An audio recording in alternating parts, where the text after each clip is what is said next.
from DPL Surveillance Equipment. We're the owners and co-owners, respectively, of DPL Surveillance Equipment. And this particular session is not about the surveillance equipment company. This particular session represents your own venture, Carolyn. Can you tell the people a little bit about your particular company?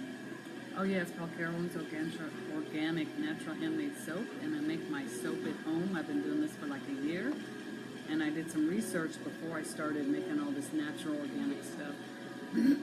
Excuse me, because there's a lot of stuff in everything that we breathe and put on our bodies. So my items are paraben sulfate free, and I use essential oils.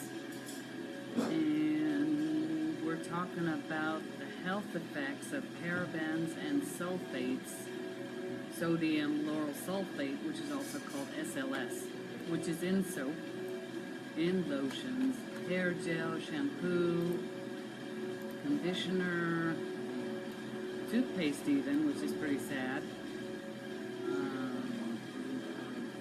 Now, before we get too far into the specifics as far as the actual chemicals and everything, because Facebook is still building an audience, but we just want to let you guys know that the subject matter that we're going to be discussing is going to delve into cosmetics, particularly your lotions, right? Lotions, soap, detergents, lipsticks, and then around your household, you guys, we have an abundance of chemicals and different toxins and different things around our house. And as Carolyn pointed out, a number of these things go by the names of parabens, sulfates, and sulfites. And we're going to touch upon some other things that are also just as toxic as lead, if not worse. And sodium lauryl sulfate is a preservative that's used in a wide variety of beauty products and household products. And it's a surfactant, detergent, and emulsifier. And it's used in things you never even thought of, like, excuse me, industrial cleaners. And you're putting that on your face. Ooh. And it's used in engine degreaser, which is very disgusting. Now, they're becoming increasingly controversial, by the way, however, because they've been found in breast cancer tumors. Parabens particularly have also displayed the ability to slightly mimic estrogen. Estrogen is a hormone, and it plays a vital role in the development of breast cancer. So another concern is that the estrogen mimicking of parabens may be a factor in the increasing prevalence of early puberty in girls as well.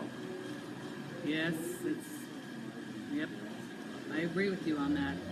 And just remember, everybody, what you put on your skin can be more dangerous than what you eat.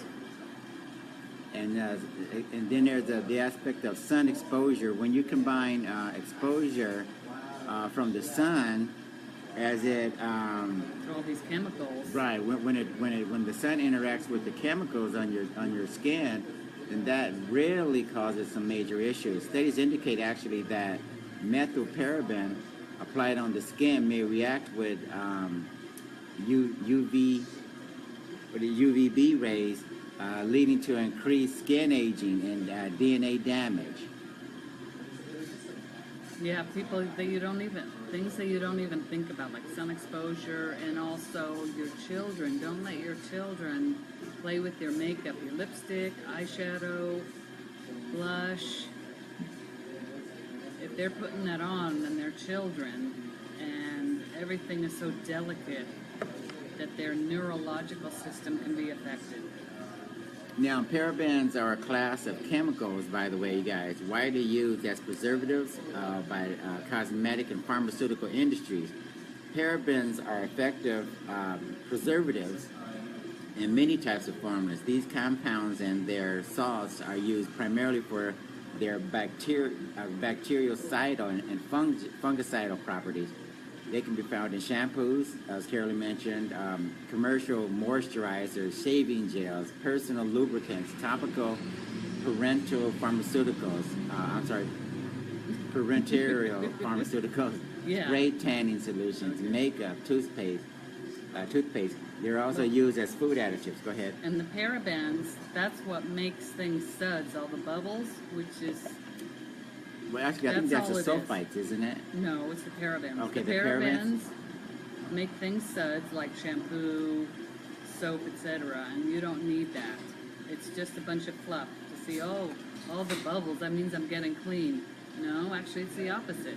You're getting all those chemicals into your body. So, And believe it or not, the government and industry has known about this since the 1950s. This is how long they've been using this preservative to prevent bacterial growth. About 85% of cosmetics have them, says Arthur Rich, PhD, a cosmetic chemist in Chestnut Ridge, New York.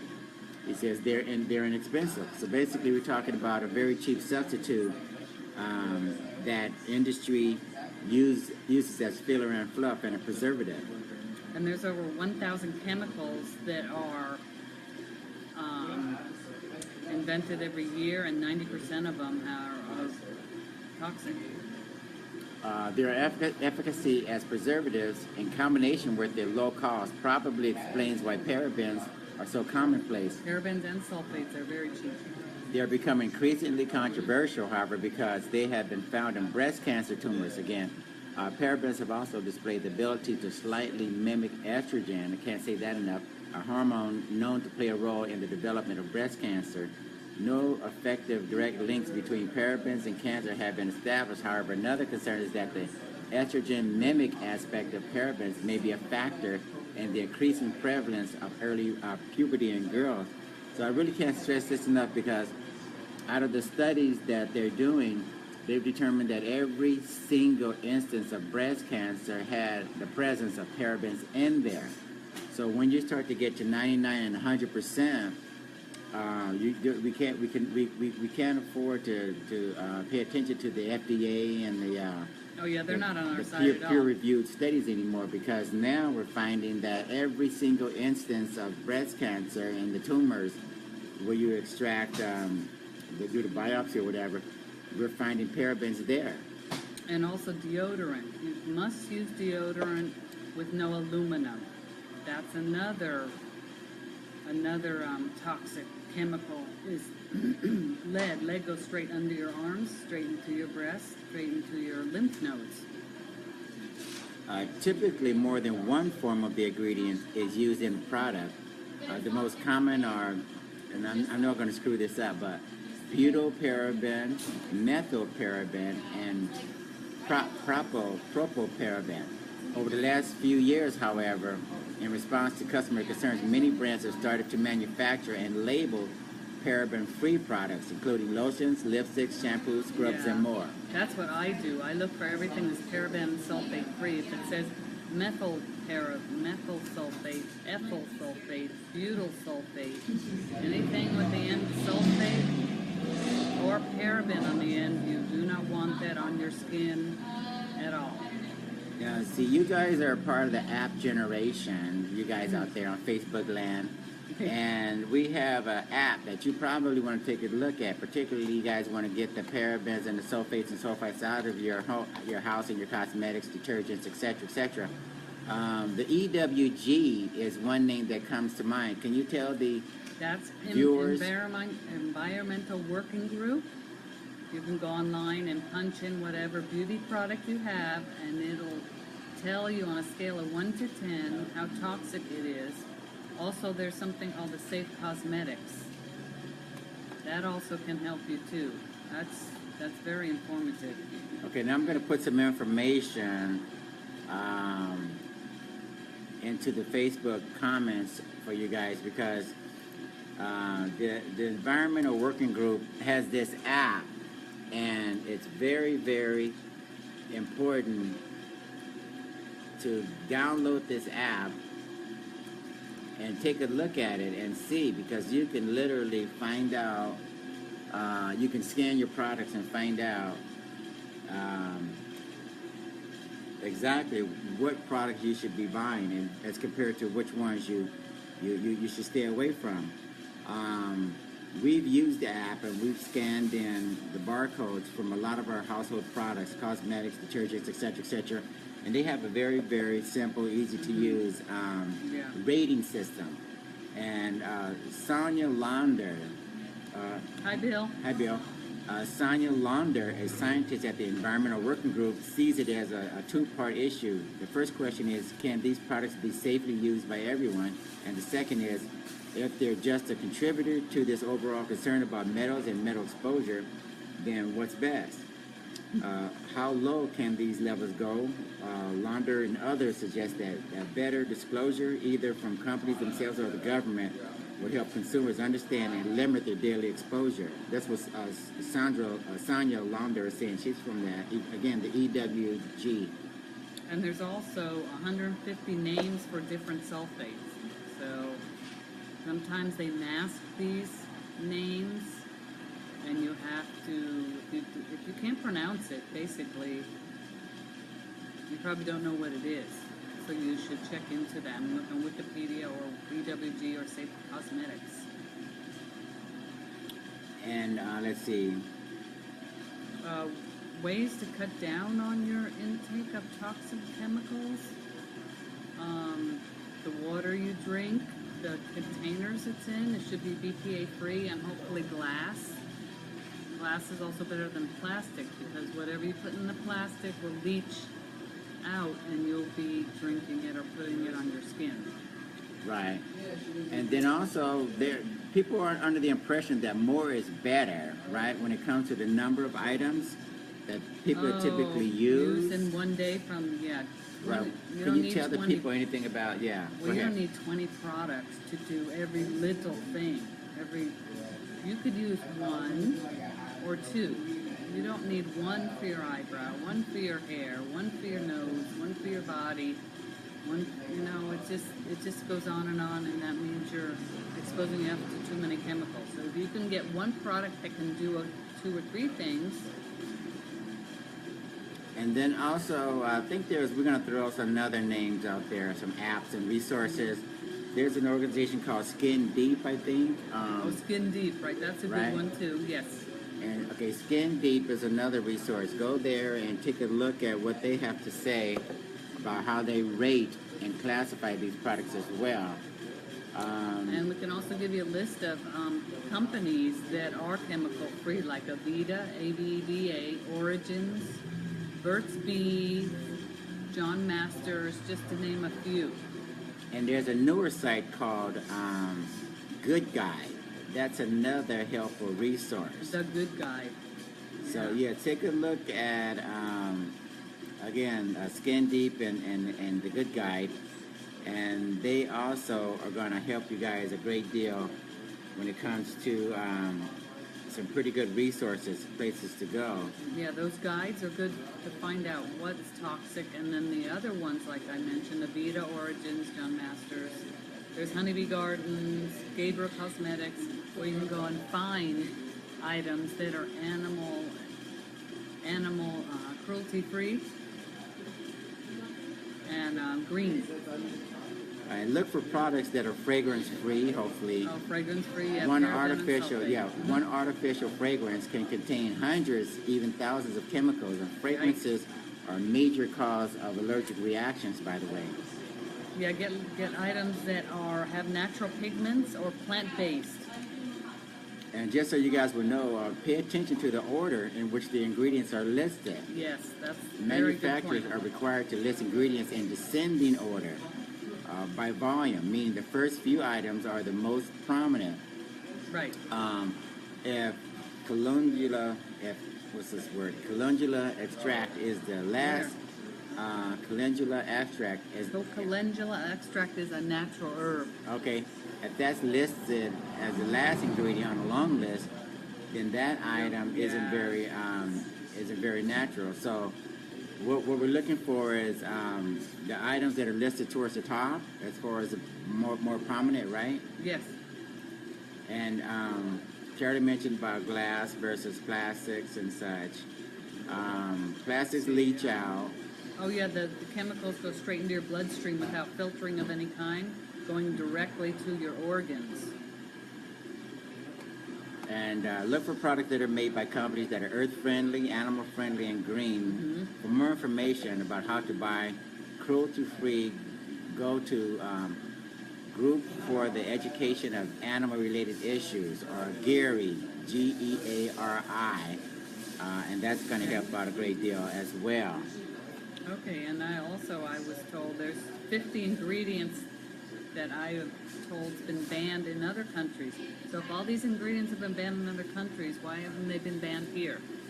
We're just too lax. Now, we don't want to jump around too much, but let's take a look at some lipsticks. Okay, I'm not a real big expert. Obviously not. You're most commented on my video. Okay. Thanks, everybody. Yeah, this is something that Carolyn can go into more detail about than me, but according to what I've been reading from my point of view, because your wife or your girlfriend is going to kiss you guys, so if she has lead in her, I don't want to give away too much of it, but if she has lead in her lipstick, then that's a problem, right? Yeah, it's spreading, actually. There's been tests done. There's actually a foil test that you can do to see how much lead, or if your lipstick has lead at all. It's called the foil test. And you just rub some of that on the unshiny part of the foil and some of your lipstick. And then you rub it with either Kleenex or something for about 10 seconds, and then you take it off. And if you see black on your Kleenex, that means there's lead in your lipstick. So if you don't want any natural stuff, you've got to kiss it goodbye. And there was a small study. Researchers asked a group of teenage girls to hand over their lipsticks and glosses and tested them for toxic metals, including lead and cadmium. And aluminum, oh boy. Though metal content varied widely from brand to brand, they found that women who apply lipstick 2 to 3 times daily can ingest a significant amount, 20% of the daily amount that's considered safe in drinking water, or more, of aluminum, cadmium, chromium, manganese, and depending upon the lipstick, in some cases, women who slather it on 14 times a day or more were meeting or surpassing the daily recommended exposure to chromium, aluminum, and manganese. Lead, a metal that humans should avoid exposure to entirely, was detected in 75% of the samples. You might as well just eat your lipstick instead of just putting it on your lips. And see, the lead is defined as a neurotoxin, right? Yeah, it affects your neurological system. Now, is there any safe levels of lead? No, 0. So you guys really, you women shouldn't have any lead at all. Anywhere. Yeah. And your children, you kissing your children, you're letting your children play with your makeup, like the little girl wants to put the lipstick on. That's a big no-no that people don't think about, because they're very young and they're very susceptible. Some of these chemicals are nasty. Cadmium, for instance, is a carcinogen that has been found in breast cancer biopsies and shown to cause cancer cells to multiply in lab experiments. Metals are often used in mineral dyes, which give lipstick its pigment, and are often found in soil and groundwater. Cadmium is a very common contaminant in soil, says Sharima Rasnanoyagan, a scientist at the Breast Cancer Fund. What's concerning, is that consumers don't know they're in the lipstick. Nope, and also there's one of the effects of all these chemicals is a drop in male fertility and early puberty and extension of PMS in women, amongst, I'm sure, other things. Just so you guys will know, elevated lead levels in adults can lead to a host of health problems, from miscarriages to seizures. Lead exposure among children can lead to permanent brain damage, and as Kevin Drum investigated in Mother Jones, possibly even crime. Yeah, affects the layer that protects your brain and the liver. So there's certain organs that it goes straight to. So that's pretty scary stuff. Studies have been, well, Carolyn looks at her notes, studies have been finding lead in lipstick for years. The first major examination was in 2007 when the nonprofit Campaign for Safe Cosmetics, tested a range of products and found lead in 61% of them, including Burt's Bees, tinted chapstick. Burt's, which is owned by Clorox now, trades on selling truly natural products that have a positive effect on both you and the world you live in. Burt's has a statement on its website from 2007 study that says, we are meeting directly with our suppliers to find ways to identify, minimize, and even eliminate trace elements of lead from our natural mineral sources. Why not just eliminate it? The company didn't respond to Mother Jones, who was responsible for this inquiry request for more information about what they had done to eliminate the lead since the 2007 study came out. Also, my soap is good for you and good for the environment. All these chemicals you're putting on your body goes down the drain and affects plants, the ocean, fish. Yeah, it goes down to your drain, everybody. So we gotta reduce.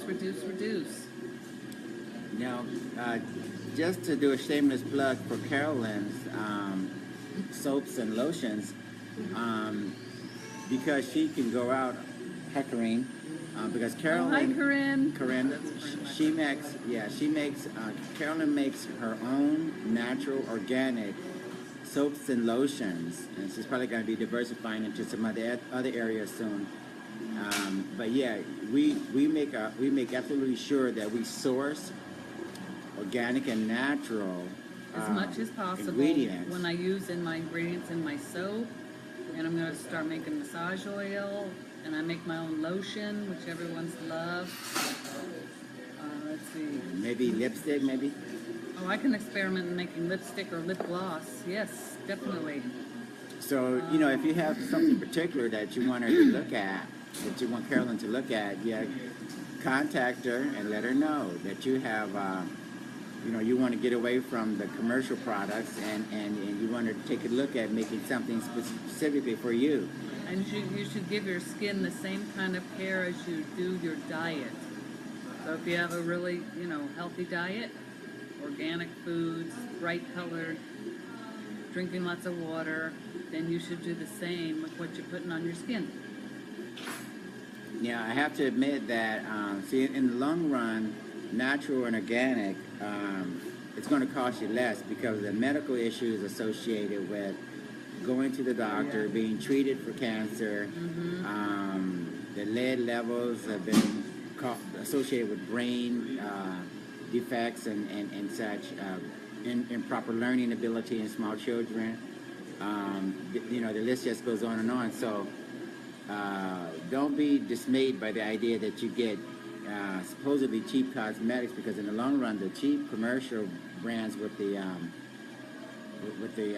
cadmium, the lead, and the parabens, and the sulfates and sulfites, that's going to cost you in the long run. Yeah, and there's also a couple other things you can do to reduce your chemical intake. Drink plenty of filtered water every day to assist your body in flushing away the toxins. Eat vibrant colored organic vegetables and fruits, and look for products that are made by companies that are earth-friendly, animal-friendly, and are green. You can do cleanses also. We do internal cleanses, like a 10-day cleanse every 3 or 4 months. You can also do that. Now, we have to tell you guys that... Excuse me, I'm going to interrupt. And you can also fast. Fasting once a week. We do it every Sunday, which is today. Right. And it's great. You save money. You don't have to worry about cooking, eating anything. Just drink. So the trend is clearly towards people cracking down on and avoiding those companies that have GMOs and that have contaminants and toxins in their food. And people are starting to go more and more in a direction of getting organic, getting natural. And you appreciate the taste, you appreciate how the foods cook up. Emotionally, and break down. Feel... Exactly. Excuse me. Remember, what goes on you goes in you. And so companies are quietly dumping GMO ingredients, right, Carolyn? Yes. And as you go into your local Costco's and even Walmart's, believe it or not, I'm starting to get into it, and look like Ben and Jerry's factory in Waterbury, Vermont, includes a stop at the flavor graveyard where ice cream combinations that didn't make the cut are put to rest under the shade of big trees. Let me see here. I want to get to the point of this particular thing with, yeah, Ben and Jerry's is starting to take a look at it. General Mills has an original plain Cheerios that's now GMO free. Yeah, slowly but surely, a lot of companies have taken years and centuries to figure this out. Right. Because it's in very much of a demand. I mean, our chemicals, whatever, like we use ant repellents in our house, it's all natural.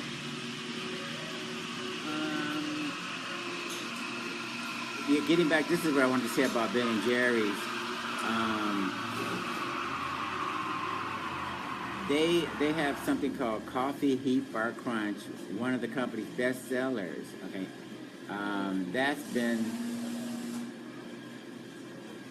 think that's been put to rest. Ben and Jerry's CEO Justine Salheim says the company had to remove the key ingredient, Heath bars made by Hershey, made by Hershey, and rework the flavor. Its replacement is called Coffee Toffee Bar Crunch. But yeah, they've discovered that they need to jump on this bandwagon as well. The reason for the change: Hershey makes Heath bars with genetically engineered ingredients, and Ben & Jerry's has made a pledge to remove all GMO ingredients from its ice cream. So that's what I wanted to point out to you guys. They've taken a vocal stand in recent years in support of states looking at legislation that would require manufacturers to disclose food that is made with genetic engineering. And Vermont recently passed a law that would require labeling starting in 2015. Ben & Jerry's co-founder Jerry Greenfield recently launched a campaign to help fill the coffers of Vermont's crowdsourced defense fund set up to combat lawsuits over its labeling law. Yeah, there's a lot. There's a lot of chemicals that everything, even toothpaste, like I said, lotions, hair gels, hairspray, anything before you put on your body, you better check it out. So yeah, as we put more and more pressure on a lot of these mainstream companies, you're going to find out they're going to be making more and more announcements that we have a brand and we have more and more products that are GMO free. And see, this, you guys, is what happens in the marketplace when you avoid one company's products or the company altogether, and you start patronizing their store. Now all of a sudden they need to figure out how to get you back. Yeah, they want to catch up with everyone else and stay in the race, and hopefully make some money. But you can you can save a lot of money by making your own stuff. There's a Megan Westgate. She runs the Non-GMO Project, which acts as an independent third-party verifier of GMO-free products, including targets. She says her organization knows about a lot of exciting, cool things that are happening that, for whatever strategic reasons, were kept pretty quiet. Central Illinois corn and soybean farmer Gary Niemeyer readies his genetically modified seed corn for spring planting at his farm Auburn, Illinois facility. And see, yeah, basically what I'm pointing out is just a lot of companies are starting to take a look at their operations and try to figure out how to rejigger their products to be GMO free. Yeah, it's a lot of information. What else? Be vigilant on what you eat, what you put on your skin.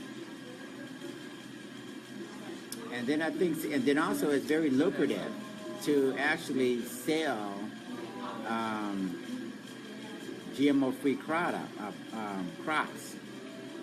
Food companies pay extra, believe it or not, you guys, for non-GMO grain and oil seeds due to the relatively small supply and the cost of separating these crops from the genetically modified versions that dominate the U.S. Farm Belt.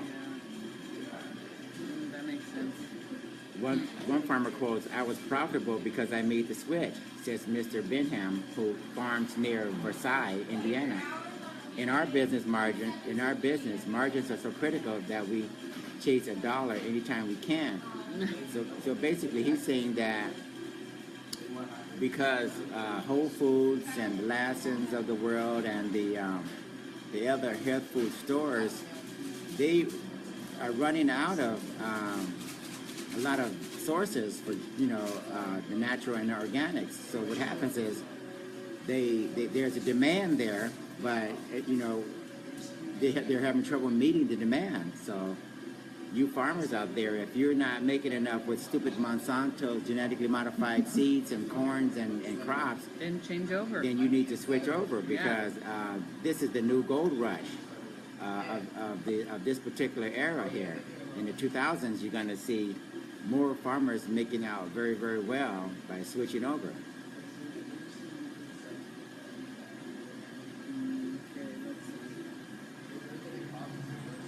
That's all I have to say. Well, last spring, for instance, while you look through your notes, last spring, for the first time in 20 years, Indiana farmer Jim Benham planted his fields entirely with soybean seeds that had not been genetically modified to withstand herbicides. So Jim found out that he can sail into this channel or supply chain his non-genetically modified crops and make more money. Of course, it's all about the money, so I don't know. Mr. Benham, by the way, is amongst a small but growing number of Midwestern farmers moving away from biotech seeds developed by Monsanto and DuPont and other companies in response to lower crop prices over the past 2 years that have slashed farm profits. So the prices have been falling in those areas, but they've been rising in the area of natural and organic. Basically, is what this amounts to. And more U.S. consumers are seeking out non-GMO foods, which proponents perceive as healthier and friendlier to the environment. Retail sales of GMO-free cereal, salad dressing, eggs, and other food products increased 15% to $9.6 billion last year. Hi, Sean. Thanks for coming. Amongst the fast-growing U.S. food segments. According to market research firm Nielsen NV, Nielsen sharply increased its non-GMO food sales estimate last year after incorporating a broader range of products in stores. So basically, they're saying that this 15% increase is something that indicates that this is a growing area and it's not going to slow down anytime soon. What are some of the other things, Carolyn, that we're doing that we can pass along? Because we started off this session talking about getting the parabens and the sulfates from the home and the food and the cosmetics. But what are some of the other things that we're doing that we can, that the other guys probably can look at? Anything else you can think of? Let me see. Let's see, some supplements that we take, like chlorophyll, liquid chlorophyll, but you've got to also watch about that, because those may also have SLS or parabens. You got to be careful about that. Now they can scan that label, right? If you download that EWG Environmental Working Group Is app. that the one that scans it? I'm not sure which one scans it. Well, try EWG. They have a pretty good database. And FoodUcate. Yeah, FoodUcate is a good mobile right? app. FoodUcate. That educates you on your foods. Right. We take liquid vitamin D3. We take moringa. What is moringa? Why would anybody be interested in that? Moringa it's a liquid supplement. And I don't remember it's just good. I don't remember everything about it. Yeah, we take a lot of different things. Unfortunately, we do the initial research on them to make sure that we understand what it's all about. And so the good news. Moringa is a tree. So this liquid extract comes from a tree. Right.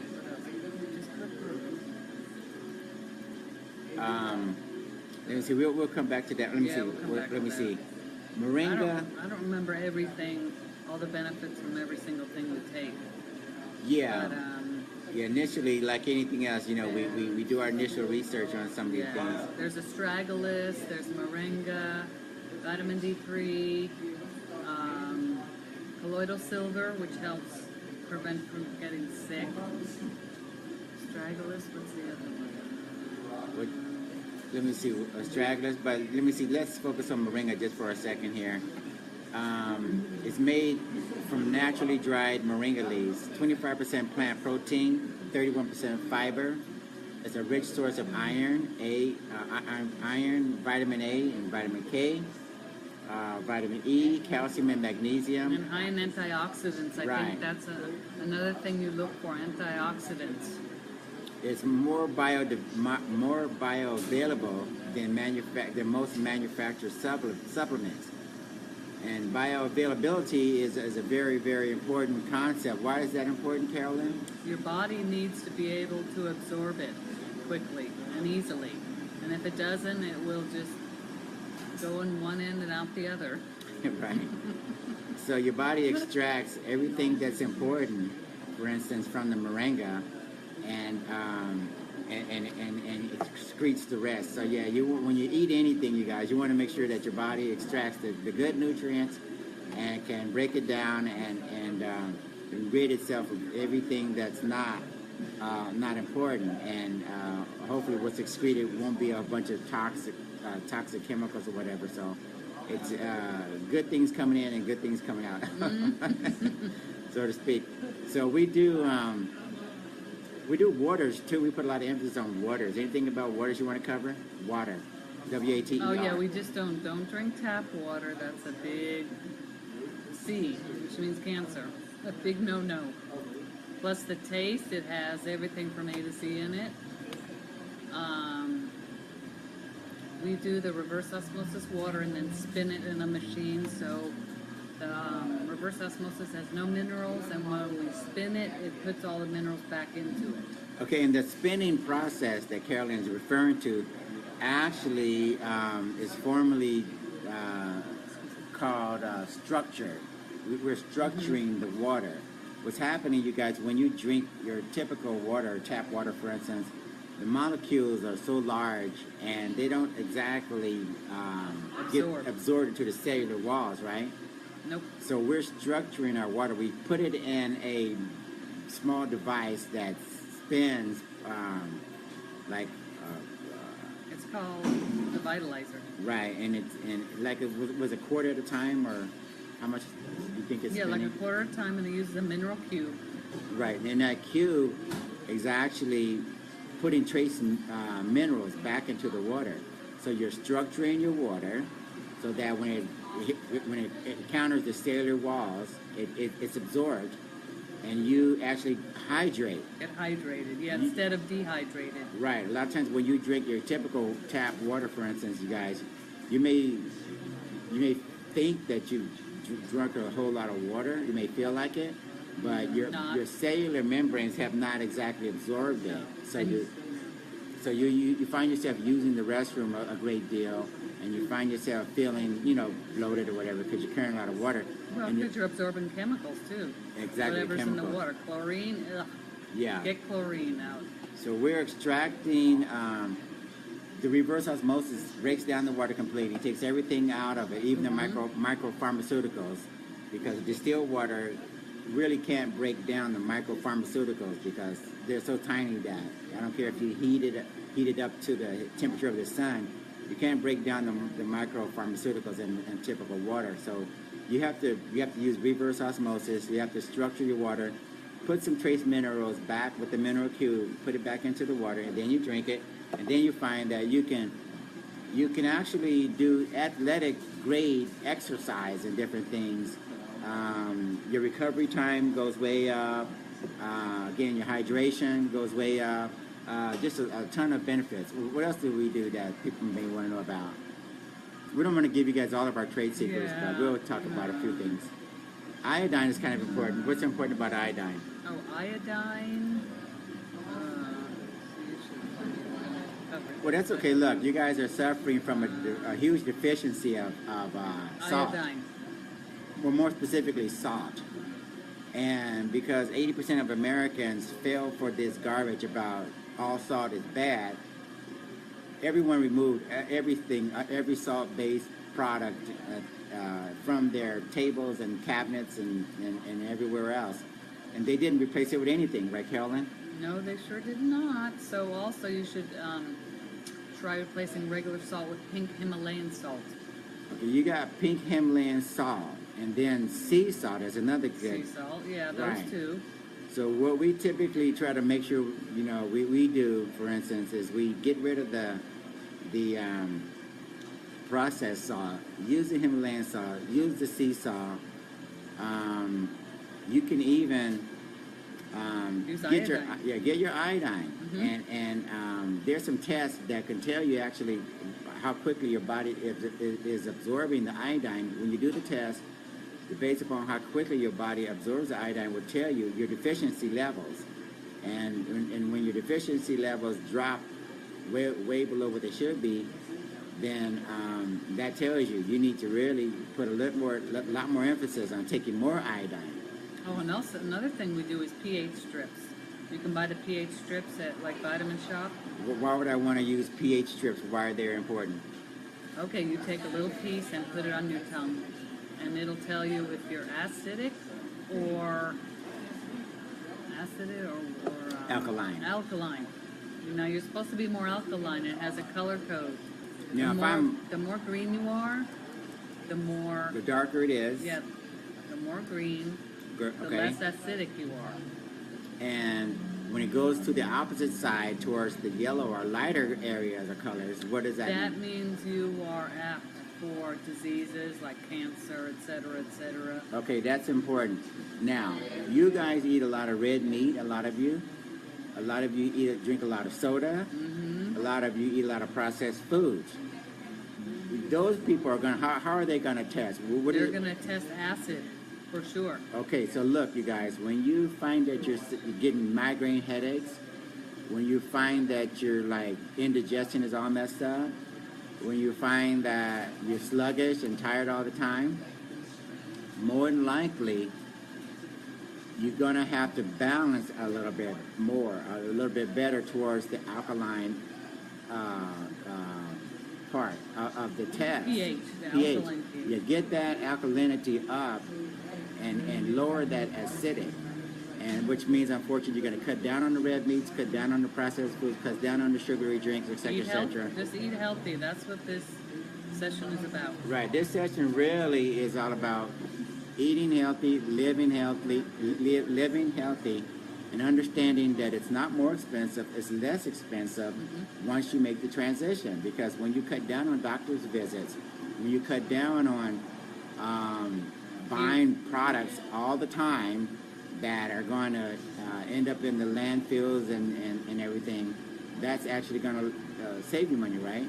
And also, if you you cut down on your health insurance, because you're so healthy, Right. you're not making the insurance company rich, you're making yourself rich. Now, that's a very good point. When I stay out of the doctor's office, when I stay out of the hospitals, Yep, all of a sudden my premiums and my outlays should go down, right? they should go down or disappear.